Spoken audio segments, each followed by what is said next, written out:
बिस्मिल्लाहिर्रहमानिर्रहीम। अस्सलाम वालेकुम नाज़रीन, मैं हूँ महरीन सब्तैन, देख रहे हैं आप मेरा यूट्यूब चैनल। नाज़रीन, आज कुछ चीज़ें ऐसी डेवलप हुई हैं, उन शकूक व शुबहात को एक बार फिर से तक़वियत मिली है। 2000 केस में आप लोग देख रहे होंगे, बहुत से लोग बहुत से कमेंट्स कर रहे हैं, लेकिन मैं उन सबसे एक दरख्वास्त करूँगी, यूट्यूबर्स हमारे माशाल्लाह बहुत अच्छा काम कर रहे हैं। ख़ास तौर पे वो जो फील्ड के अंदर हैं, जो रिपोर्टर्स हैं, मैं कहती हूँ कि बड़ी हिम्मत है उनकी इस गर्मी में और इस मौसम में वहाँ पे जाते हैं और एक एक रिपोर्ट जो है वो लेते हैं अपने चैनल के लिए भी और अपने यूट्यूब चैनल के लिए भी। तो बहुत अच्छी वो रिपोर्टिंग कर रहे हैं, तो उनको आप कंसल्ट करने तो वो ज़्यादा बेहतर होगा बनिस्बत उन लोगों के जिन लोगों ने इस फील्ड को देखा नहीं हुआ। हम लोगों ने जर्नलिज्म में 18 साल लगा लिए हैं, तकरीबन 18 साल से शायद थोड़े से कम ही होंगे, 16-17 साल हो गए हैं। लेकिन इस फील्ड में रहते हुए हमने ये सीखा है कि ख़बर को देने में थोड़ी सी देर भी हो जाए तो बुरा नहीं है, लेकिन ख़बर सही होनी चाहिए। मेरे बहुत से रिपोर्टर्स भाइयों के साथ जान पहचान है, उनके साथ सलाम दुआ है, उनसे मैं फील्ड में नासिर भट्ट साहब हैं, एक्सप्रेस न्यूज़ में हैं, वो मुझे बहुत अच्छी रिपोर्ट्स इस वक्त कराची से दे रहे हैं और तमाम डिटेल्स जो है वहाँ से मैं उनसे ले रही हूँ। शाहिद हुसैन भाई हैं जो कि कराची से रिपोर्ट कर रहे हैं, वो बहुत अच्छा रिपोर्ट करते हैं। उन सब से मैं उनकी वीडियोज़ भी देखती हूँ, नासिर भट्ट साहब से मैं बाकायदा डिस्कस करती हूँ, पूरी चीज़ें वो मुझे एक्सप्लेन करते हैं और उसके बाद मैं ख़बर आप तक लेकर आती हूँ ताकि कोई बीच में गलती ना हो। अगर फिर भी कोई गलती हो जाए तो उसके लिए मैं माज़रत भी हमेशा कर लेती हूँ। अब मैं आपको बताऊँ कि कुछ चीज़ें डेवलप हो रही हैं। आज जबरान नासिर साहब ने एक बात कही कि इस बच्ची का नाम आप लोग ना लिया करें, जो भी यूट्यूबर्स हैं, और कोशिश करें कि आप लोग जब रिपोर्ट करें तो आप लोग बच्ची के नाम के बजाय मेहदी अली काज़मी साहब का नाम लें। तो जबरान नासिर साहब, कोशिश तो हम ज़रूर करेंगे, आप यकीन मानिए बिल्कुल अपनी बच्चियों की तरह है और दुख होता है वाकई में, आप सही कह रहे हैं। लेकिन अब ये नाम जो है, अब ये नाम नहीं रहा, ये एक सिंबल बन गया है, मुझे ऐसे लगता है। कोशिश हम फिर भी करेंगे और बच्ची की इज़्ज़त हमारी इज़्ज़त है, क्योंकि हमारी बेटियाँ सबकी बेटियाँ सांझी हैं। आज हम किसी की बेटी की इज़्ज़त नहीं करेंगे तो कल हमारी बेटियों की कौन इज़्ज़त करेगा। लेकिन यहाँ पर अब मैं कहती हूँ कि दुआ ज़हरा जो है ना, वो बेसिकली एक सिंबल बन गया है, एक सिंबल बन गया है हक़ और सच की जीत के लिए। और हमें अब दुआ ज़हरा को दुआ ज़हरा नहीं समझना, बल्कि हमें ये समझना है कि हमें मुआशरे में एक बहुत बड़ी इस्लाह लेकर आनी है। और Dua Zahra is basically a title, एक सिंबल है कि हमने इस केस को लेकर चलना है, हमने मुआशरे को हकीकत का आईना दिखाना है और हमने बताना है कि बेसिकली अगर कोई गलत करेगा तो उसे सज़ा मिलेगी, कोई सज़ा से बच नहीं पाएगा, ताकि आज के बाद कोई भी इस तरह की हरकत करते हुए सोचे 10 बार। अच्छा, आज बहुत ही अहम चीज़ें हुई हैं। सबसे पहली बात यह कि जो मैं शुरू दिन से एक रो रही थी, पिट रही थी, बार बार मैं कह रही थी एक बात, मैं माज़रत के साथ ज़रा इस तरह के जज्बाती जुमले कभी कभी इस्तेमाल कर जाती हूँ, लेकिन मामला यह है कि जनाब, मैं कह रही थी ना कि जो तफ्तीश है वो सही रुख पे नहीं हो रही है, तफ्तीश जो है वो सही रुख पे नहीं हो रही है। और तफ्तीश में मैं दोबारा से तीसरी बार कहूँगी, सही रुख पे नहीं हो रही है। देखिए, तफ्तीश में अभी तक आईओ साहब ने कहा कि मैंने आपको लास्ट वीडियोस में बताया था, आईओ साहब कहते हैं कि ये तमाम तर मामला जो है ये तो लाहौर में हुआ, शादी लाहौर में हुई, हमने तो बता दिया था, लड़की ने बयान दे दिया। मैंने कहा, आईओ साहब, आपने अपनी तफ्तीश में क्या मालूम किया? आपने उस ड्राइवर को पकड़ा, उस गाड़ी का पता लगा, सेफ सिटी कैमराज कहीं ना कहीं तो लगे हैं ना, कुछ ना कुछ तो है ना। जब पुलिस एक्टिव होती है और जब पता करना चाहती है ना, तो पाताल में से भी निकाल के ले आती है। लेकिन आपने तो अभी तक ये नहीं पता किया कि वो ड्राइवर कौन था। असल में वो ड्राइवर तो खुद ज़हीर था, आपने ये चीज़ तो पता ही नहीं की, क्योंकि आप लोगों की माजरत के साथ मुझे अब ऐसे लगने लग गया है कि हमारी सिंध हुकूमत जो है उसकी हमदर्दियाँ कहीं ज़हीर एंड ग्रुप के साथ हैं। अब मामला क्या है? मामला कुछ इस तरह से है कि आईओ साहब ने फरमाया कि बयान दे चुकी लड़की, हमारा मामला ख़त्म। आईओ साहब अब अपने मुंह से ये बात कह रहे हैं। आईओ साहब ने बहुत बड़ा एतराफ़ किया है, उन्होंने कहा है कि भाई अब निकलेगा ना सेल फ़ोन और अब आएगी ना वो कॉल, यानी कि इससे पहले जो कुछ हो रहा था वो सब क्या था। अच्छा, अपने कंधे से बोझ उतार दिया। उन्होंने कहा, जनाब, इससे पहले 2 तफ्तीशी अफसर तब्दील हो चुके हैं, मैं तो तीसरा हूँ। फिर वो कहते हैं, जी वो पहला दूसरा फ़ोन था, उससे सारी तफ्तीश हो रही थी, अब दूसरा फ़ोन आया। भाई ये पहले क्यों नहीं आया? मामला तो यहाँ पे ख़राब है ना कि आपने तो तफ्तीश ठीक से की ही नहीं थी, आपको मानना पड़ा है। और अभी भी आप मीडिया को गलत रिपोर्ट कर रहे हैं। आप मीडिया को ठीक रिपोर्ट करें, आपने पहले तफ्तीश ठीक से की ही नहीं, अब सही फ़ोन, क्योंकि अब अदालत ने आपको कह दिया है ना, तो अब आपको तो करना पड़ेगा। अब क्या मामला है जनाब? नया फ़ोन निकलेगा, नए फ़ोन का सीडीआर रिकॉर्ड निकलेगा, अदालत ने चूँकि हुक्म दे दिया है। ज़रा मैं आपको पहले बता देती हूँ अदालत ने क्या हुक्म दिया है, और फिर मैं आपको सुनवाती हूँ तफ्तीशी अफसर साहब अपनी ही गुफ्तगू में बुरी तरह फंस गए और अपना ही भांडा उन्होंने फोड़ा किस तरह से। पहले तो ये बताऊं कि ये आज समाअत हुई थी, जुडिशल मजिस्ट्रेट है शर्की, उनकी अदालत में, और वहाँ पर चीज़ें जो हुई हैं वो मैं जल्दी से आपको बता देती हूँ। एक वो मामलात है जो जिब्रान नासिर ने देखे, और एक वो मामलात है जो नामजद मुलजिम के वकील यानी कि ज़हीर के वकील ने देखे। उसने क्या कहा, बड़ी हैरान कुन बातें उसने भी की है, मैं तो हैरान हूँ। यानी ज़हीर जो है हर मामले से मुबर्रा है, आज़ाद है, कोई गुनाहगार नहीं। और ज़हीर साहब को इतनी तौफीक नहीं कि वो खुद पहुँचे और अपने केस को देखें। एक वकील साहब जो हैं आएँ बाएँ शाएँ जो हैं वो माज़रत के साथ आते हैं, कर देते हैं। और ज़हीर साहब को तो कोई टेंशन ही नहीं है। बाप बेचारा जो है उस जूतियाँ उसकी घिस गई हैं अदालतों के चक्कर लगा लगा के, और वो जो है वहाँ पे आराम कर रहा है, क्योंकि शब्बीर साहब ने कहा था कि वो थक गए हैं, लाहौर आए हैं, अब वो आराम कर रहे हैं। तो शब्बीर साहब और ज़हीर साहब आराम कर रहे हैं, और दो ज़हरा के वालिद जो है वो जगह जगह की धूल जो है वो नाप रहे हैं। लेकिन चले मैं अब आपको बताती हूँ हुआ क्या।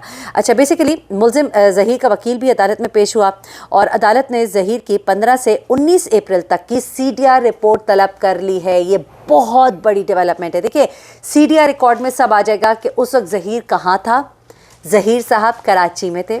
ज़हीर साहब किधर किधर गए, किस किस इलाके में पाए गए, क्योंकि देखिए ये इतना बड़ी धमाकेदार डेवलपमेंट है कि मैं कहती हूँ कि इससे बड़ी डेवलपमेंट कोई नहीं है। क्योंकि ज़हीर जो है उस वक्त क्या 2000 के घर के कहीं आसपास मंडला रहा था, करीब के इलाके में मौजूद था, किस होटल में मौजूद था। जब ये सारी डिटेल्स निकलेंगी ना तो फिर उन सब लोगों के मुंह बंद हो जाएंगे जो कहते हैं ना कि 2000 जो है वो टैक्सी में बैठ कर आई थी और दुआ से ज़बरदस्ती झूठ बुलवाए जा रहे हैं। तो ये सब का सब मामला जो है ये खुलकर सामने आ जाएगा। अच्छा, अब क्या होता है कि अदालत ने तफ्तीशी अफसर से ज़िमनी चालान जो है वो तलब कर लिया है। ठीक है, अब यानी कि सप्लीमेंट्री चालान, नया चालान जो है वो देना पड़ेगा। यानी कि वो जो पिछला चालान था उसमें जो कमियां कोताहियां रह गई हैं अब उसको करेक्ट करेंगे आईओ साहब। अच्छा, अदालत ने मुकदमे की समाअत 20 जुलाई तक के लिए मुलतवी कर दी है। ठीक है, 20 जुलाई को अब मजीद इसके ऊपर डेवलपमेंट होगी। असर नौ तहकीकात के हुक्म से C क्लास चालान जो है वो मुस्तरद हो जाता है। ठीक है, क्योंकि अब तहकीकात जो है वो नए तरीके से हो रही है, तो वो पिछला चालान जो मुस्तरद हो जाना चाहिए, ये जिब्रान नासिर का कहना है। क्योंकि पिछली समाअत में आपको याद है कि अदालत ने कहा था कि आईओ को इस टाइम पर हम चेंज नहीं कर सकते, क्योंकि दरख्वास्त की गई थी कि आईओ बाइस्ड है। तो फिर अदालत ने कहा कि इस टाइम पर हम उसको चेंज नहीं कर सकते। लेकिन फिर ये जिब्रान नासिर ने कहा कि कम अज़ कम ये C क्लास चालान जो उन्होंने पेश किया था वो तब्दील होना चाहिए, बदलना चाहिए, उसे ख़त्म करना चाहिए, क्योंकि अब चीज़ें नई डेवलप हो गई और तभी ज़िमनी चालान जो है पेश किया जाएगा। अच्छा, जिब्रान नासिर ने कहा दुआ से बार बार झूठ बुलवाया गया, किसके कहने पर बच्ची ऐसा करती रही। बड़े अहम सवालात उठाए उन्होंने आज अदालत में। अच्छा, फिर उन्होंने कहा कि कल जब मुलजिम मुल्क से बाहर फरार हो जाएगा तो फिर इसका कौन जिम्मेदार होगा। फिर जिब्रान नासिर ने कहा कि मुलजिम अदालत में पेश होकर अपना केस लड़े, क्योंकि मुलजिम साहब जो हैं वो तो आराम से लाहौर में बैठे हुए हैं। अच्छा, फिर अदालत का सरकारी वकील से एक सवाल भी था कि जो मुलजिम अदम गिरफ्तार है आपने उसका बयान फिर कैसे लिया। ठीक है ना, यानी कि मुलजिम तो आपकी गिरफ्त में है ही नहीं। अब देखिए ना, अदालत भी इन चीज़ों को नोटिस कर रही है, अदालत भी नोटिस कर रही है, भाई उसका बयान लो, वो गिरफ्तार ही नहीं है। अच्छा, उसके बाद अदालत ने यह भी कहा कि मुलजिम 15 अप्रैल को कराची में था या लाहौर में था, उसका CDR निकाले। ये बड़ा ही अहम हुक्म है जो अदालत की तरफ से दे दिया गया है। ज़हीर का जो पहले नंबर दिया गया था उसके मुताबिक 15 और 16 अप्रैल को वो कराची में नहीं था, ये बताना था तफ्तीशी अफसर का। और अब तफ्तीशी अफसर अपने मुंह से मान रहा है कि वो जो फ़ोन था वो तो ठीक था ही नहीं, अब एक और फ़ोन है, एक और नंबर है ज़हीर का, वो नंबर जो वो हमेशा से इस्तेमाल करता रहा, अब उस नंबर को शामिल तफ्तीश किया जाएगा। रैंडमली नंबर दे दिया और जनाब उसके ऊपर तकिया कर लिया, उसके ऊपर कनात कर ली। आईओ साहब ने कहा जी ठीक है, आप जो दे रहे हैं यही ठीक है। ये वो नंबर था जो ज़हीर के ज़्यादा इस्तेमाल में था ही नहीं। अब वो नंबर क्योंकि चेक किया गया, CDR रिकॉर्ड से चेक किया जाएगा कि किन नंबर्स के ऊपर जो है वो एक्टिव था, और अब उस नंबर का CDR रिकॉर्ड निकलेगा तो सब दूध का दूध और पानी हो जाएगा, सब पता लग जाएगा। अच्छा जी, उसके बाद नए नंबर का दोबारा CDR निकालना पड़ेगा, अब ये तफ्तीशी अफसर साहब भी कह रहे हैं। और अब अदालत ने कहा जी आप पेश करें आप वो CDR रिकॉर्ड। समझ आई आपको? आगे चलते हैं। उसके बाद हम आपको बताएं कि जनाब जो ज़हीर अहमद है उसकी जानिब से मोहम्मद आमिर नियाज़ एडवोकेट ने वकालतनामा जमा कराया। ठीक है, और उस वकालतनामे की जिब्रान नासिर ने खूब मुखालफत की। अदालत ने दलाइल के बाद ज़हीर अहमद के वकील के वकालतनामे को कबूल कर लिया। अच्छा, ज़हीर अहमद के वकील ने जो दलाइल दिए वो भी ज़रा आपको बता देती हूँ क्या बातें की गई वहाँ से। उन्होंने कहा जी C क्लास रिपोर्ट पर बहस के लिए मैं तैयार हूँ, जबकि जिब्रान नासिर कहते हैं कि C क्लास जो है चलान इसको तो ख़त्म होना चाहिए और अब ज़िमनी चलान जो वो पेश किया जाएगा ऑफ कोर्स। अच्छा, अब वो कहते हैं कि मैं उस पर तैयार हूँ C क्लास रिपोर्ट पर। अब जिब्रान नासिर ने सुप्रीम कोर्ट के फैसले को अदालत में गलत बयान किया है, ये भी कहना है वकील ज़हीर का। ठीक है। वो ये कहता है कि जिब्रान नासिर ने सुप्रीम कोर्ट के फैसले को गलत तरीके से बयान किया है और फिर वो ये भी कहता है कि सुप्रीम कोर्ट ने सिर्फ मेडिकल की बात की थी। फिर जिब्रान नासिर ने ये तासुर दिया कि सुप्रीम कोर्ट ने तहकीकात का हुक्म दिया है। ठीक है जी, ये तमाम बातें जो हैं ये मोहम्मद आमिर नियाज़ कर रहे हैं। वो कहते हैं कि जी सुप्रीम कोर्ट के फैसले को गलत पोर्ट्रे किया गया है और जिब्रान नासिर ये तासुर दे रहे हैं कि सुप्रीम कोर्ट ने तहकीकात का हुक्म दिया जबकि ऐसा नहीं हुआ है। और उसके बाद वो कहते हैं ये कहना सरासर गलत है कि सी क्लास रिपोर्ट महज मेडिकल ग्राउंड पर जमा हुई है।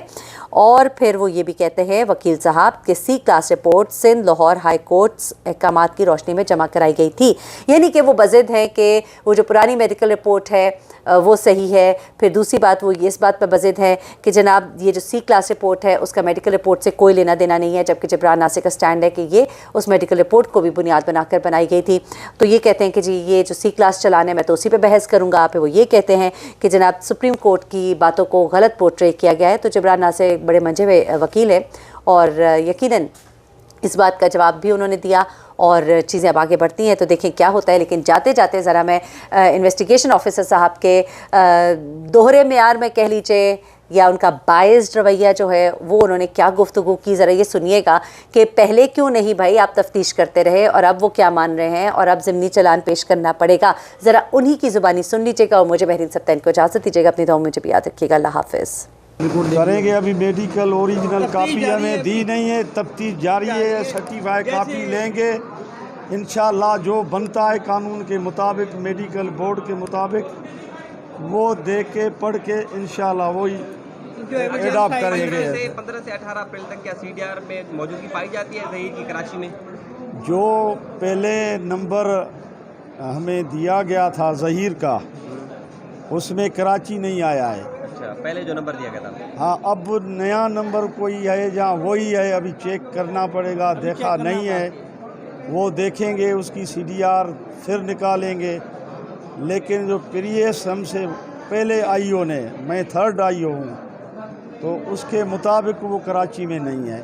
अच्छा, अब जब उम्र कम है तो कौन से दफात का इजाफा होगा सप्लीमेंट्री चालान में? वो हम देखें रिपोर्ट ट्रू कॉपी जब लेंगे पढ़ेंगे भाई, उसके बाद हम बताएंगे। अदालत ने ऑर्डर क्या किया, मतलब क्या ऑर्डर यही किया कि फर्दर इन्वेस्टिगेशन जारी रखो और 20 तारीख की डेट है, इसी दरमियान हम कंप्लीट करके इंशाअल्लाह सप्लीमेंट्री चालान जमा कराएंगे नई दफात के साथ।